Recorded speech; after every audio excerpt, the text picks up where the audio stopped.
Okay, let's see. Happy Wednesday. We are back at it. Just waiting for the Instagram stream to start so I can click into that. Awesome. Great.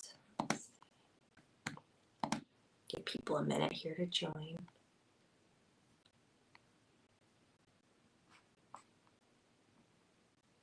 Okay.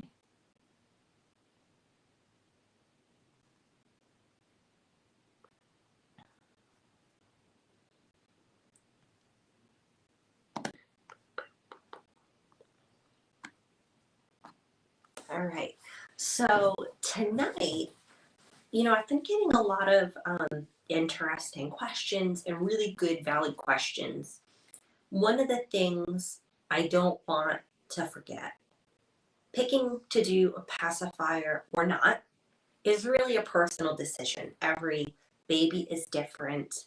Every parent is going to have a different wish, want, parenting style. And that's what we want, right? It takes all different kinds of us to make the world go around, and we're all unique and what we want and what we don't want, especially in our parenting journey. We're all doing things differently from each other. So a lot of the questions I get are, people don't quite realize, I didn't fully realize, pacifiers have so many health benefits for newborns. Now, when we're talking about, a 2-year-old, we don't really have health benefits there. Yes, it's a soothing mechanism, but we're going to look a little bit more closely at the actual health benefits for newborns, okay? So the interesting thing, and definitely drop any questions you guys have as we go through this, drop them. So babies start practicing to suck before they're even born. It's an innate response. Sucking for babies is soothing. So obviously, a lot of us like the benefit that, hey, you know what, my baby's not going to be crying. But the actual science behind it is pretty cool. And we don't even have the full scope yet of all the benefits. One of the biggest benefits that is very widely documented at this point is the link between pacifier use and the reduced risk of SIDS. Now, some of the studies say there's up to a 90% reduction in risk. That's a pretty big number. One of the things that stuck out to me as a parent was that pacifiers are recommended by both the American Academy of Pediatrics, but also the American SIDS Institute. So that in itself is a pretty big trigger, I would say, that I was like, okay, we're going to try pacifiers. And we see it helps with SIDS. Now, the science is up in the air as to why. Does it keep the airway open? Does it make it so that baby doesn't fall into too deep of a sleep? So it's a really interesting concept, and trying to figure out the why behind it is also really fascinating. And a lot more research does need to be done. But across the board, they're seeing how they benefit babies. One of the really other interesting things that I didn't know this, I did not have a NICU baby. I did not have a preemie. But anyone that has had a premature baby, there's a lot of different tests and milestones they need to meet.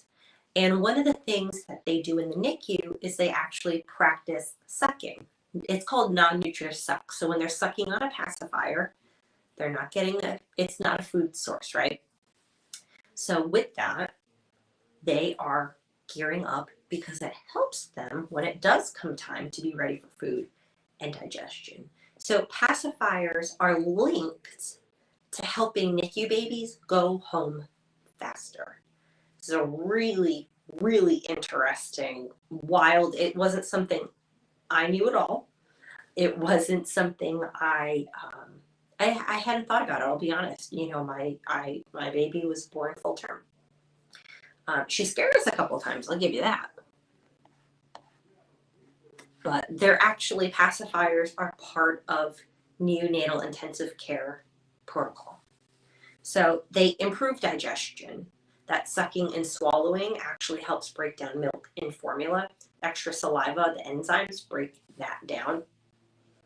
But being able to be comforted helps digestion because they're not in a stressed out state.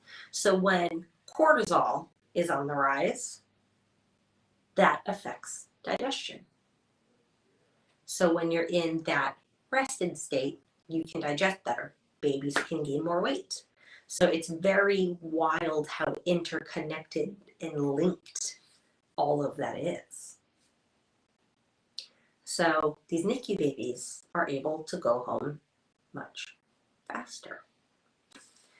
The other really interesting thing, I didn't know this. We did it anyways, bringing pacifiers to the doctor's office for, when my daughter had her vaccinations, things like that. My daughter was a pacifier junkie though. Pacifiers are a recommended pain reliever. So pacifiers in it, especially when they add sucrose to them, help relieve pain. So any, quick little procedures babies have, they say use a pacifier. It helps relieve the pain. They're highly effective. So that sucking reflex, it's not only calming, but it's distracting them from the pain as well. It's really interesting, all the different things they do. So let's talk about reducing cortisol. Sucking is how babies relax, right? It helps, relieve stress, but it activates what's called the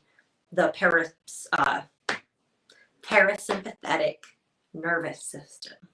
So that's that rest and digest state that we were talking about when we were talking about NICU babies. So when you're in that more calm state, your body is actually able to fully take in the nutrients, digest, move things along, and act properly the way it should. So it not only lowers the cortisol levels, but it enhances the digestion. It increases blood flow, and more saliva is helping to break down the milk as well. So it's pretty cool. The other aspect of that is when your baby is calm, it keeps their heart rate at a good rate. So that in itself is nice, that they don't have those, elevated heart rates for too long. But a lot of people use pacifiers to help their baby fall asleep. That's something you can fall into, but you don't have to. Obviously, one of the big concerns is, how do I get my baby off the pacifier? I don't want to deal with weaning, right? The other thing is worrying about pacifier mouth, which I will get into all of that, don't worry. But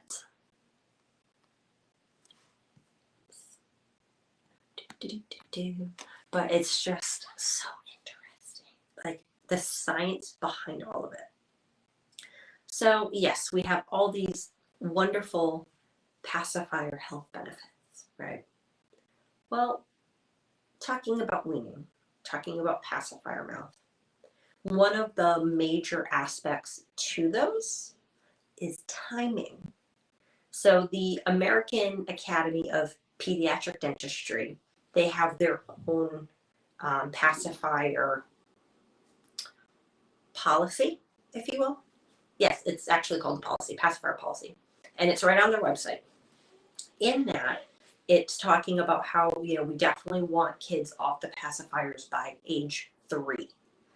But around age 12 months, that can start affecting oral development in a couple aspects. By 18 months, it can affect it in a couple more. But the major cutoff they're saying is 3. Personally, I recommend by 2. There are pediatric sleep consultants that say, hey, around 4 or 5 months, we can start getting rid of the pacifier, which don't worry, I've got guides on step-by-step how to do it. taking into account, where you're at with your baby's personality, depending on their age, but also the age is a huge aspect of that. Because if you're taking away your baby's pacifier, you still need to think about how am I getting them down for sleep? Because we need to swap out what's called a sleep cue. So a sleep cue would be if you put your baby sound machine on every night. Do you sing the same song to them every single night before they go to bed? What about a nightlight? Things like that become sleep cues. Now, if they're under a year old, you can't swap out with a stuffed animal, a blanket, things like that, right? You need to swap it out to maybe shushing, swaying, the what's called the 4 S's. So you might have to swap out for those instead and replace those sleep cues. So that way baby knows, okay, it's time to go to bed, but that pacifier is not one of the sleep cues. That's going to help you wean off the pacifier. And doing earlier weaning is definitely a little bit earlier than later. So that's part of it as well. That's what's going to help you with the pacifier mouth, and that's what's going to help you with the general weaning, is doing it sooner rather than later.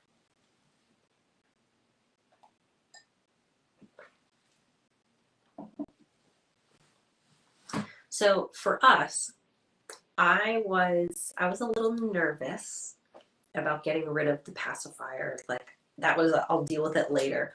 But I totally recommend so we've got a free guide for you on that. That way you're walking into it prepared, but also knowing what signs to look for. So whether baby's under a year versus over a year, what signs are we looking for? How can we approach that weaning? So having a plan definitely makes it a bit more approachable and digestible and easier too. The other aspect of it is if you're getting rid of the pacifier, they're over a year old, they're definitely aware. So that is where we want to take into consideration your child's personality. We took away the pacifier from my daughter when she was 13 months old. She was at a really distractible age, so we took advantage of that. We switched her crib and we transformed it into her toddler bed.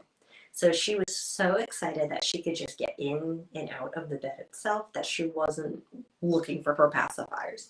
One of the best tips, I'll tell you, one of the best tips when you're trying to get rid of a pacifier is you need to do a pacifier hunt.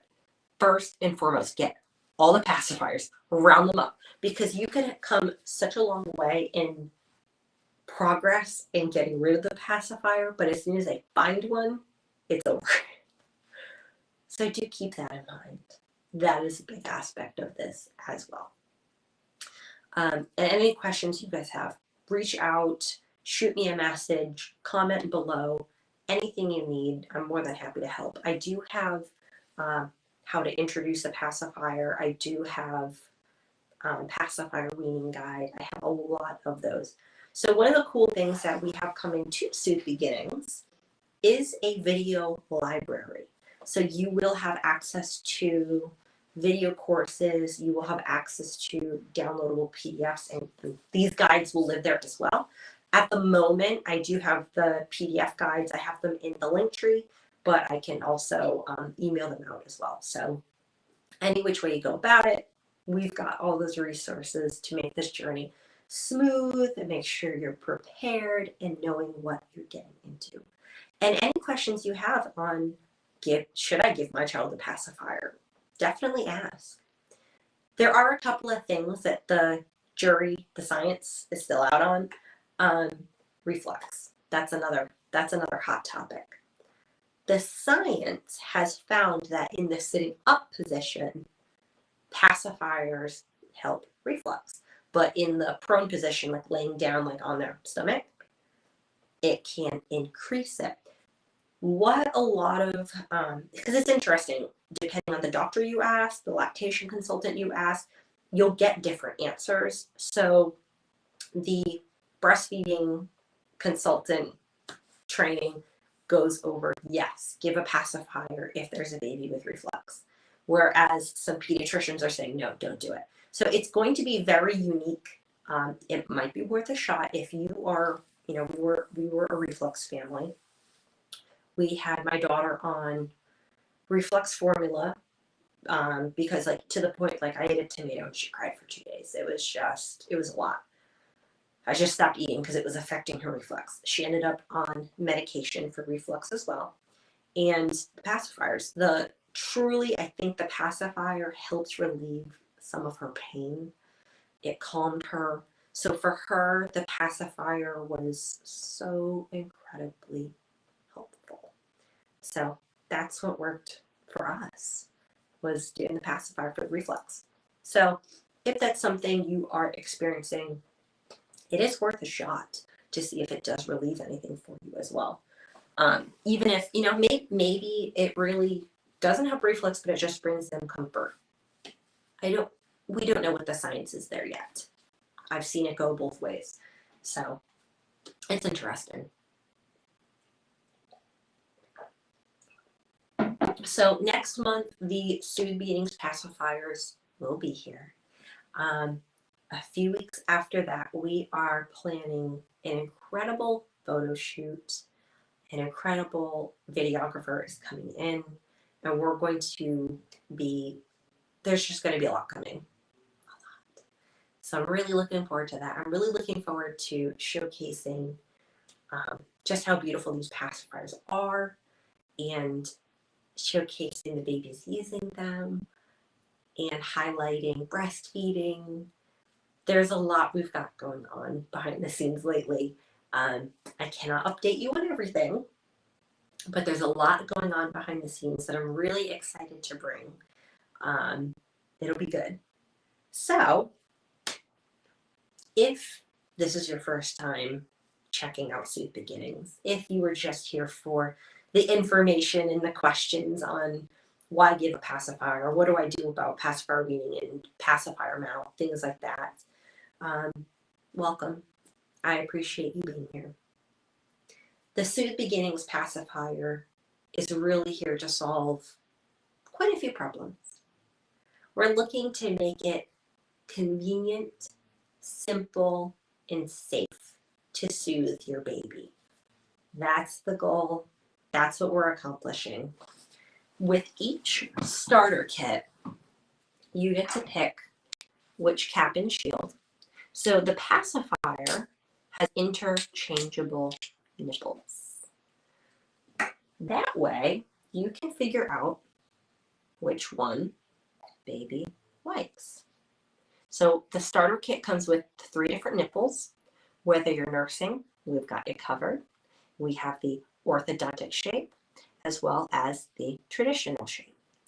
All 3 shapes are the top rated shapes for quality suck, quality latch, down to the point of mimicking a nursing latch. So really exciting. It's what I wish I had. And that was the goal, is to make a pacifier that you can easily clean. These are totally dishwasher safe. And I know they look like wood, but they're not, and they're engravable. So you can put baby's monogram, you can put baby's name, you can do whatever you want. But you can throw these in the dishwasher, you can throw the nipples in the dishwasher, and just to make life a bit easier, because pacifiers are supposed to be swapped out every 4 to 6 weeks, okay? That is for safety, and that is also for hygiene. So every 4 to 6 weeks, you do want to swap out your baby's pacifier. We are making that easy. We are making that available to do on subscription. Reach out. Let me know if you have any questions. I have a lot coming your way. I'm really excited. I can't wait to share more.